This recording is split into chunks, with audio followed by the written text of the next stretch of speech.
Grenade blast నుంచి ఎలా బయటపడాలి?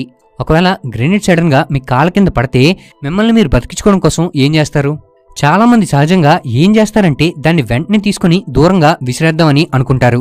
కానీ రియల్ గా అలా విసరడం అంత ఈజీ కాదు. ఉదాహరణకి రెండో ప్రపంచ యుద్ధంలో ఎక్కువగా మార్క్ 2 అనే గ్రెనేడ్ ను తయారు చేసేవారు.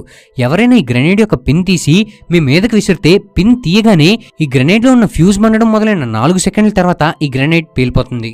అలా క్యాలిక్యులేట్ చేసుకుంటే ఎవరైనా ఈ గ్రెనేడ్ మీ మీదకి విసిరితే ఇది మీ కాళ్ళ దగ్గర పడే టైంకి 1-2 సెకండ్లు మాత్రమే మిగిలి ఉంటుంది. ఇంత తక్కువ టైంలో మీరు దాన్ని తీసుకొని విసరడం అనేది సాధ్యం కాదు. కానీ మీరు ఏం చేయాలంటే ఏదైనా గ్రెనేడ్ మీ కాళ్ళ దగ్గర పడగానే వెంటనే మీరు దాని నుంచి దూరంగా జంప్ చేసి నేలపై పడుకోవాలి.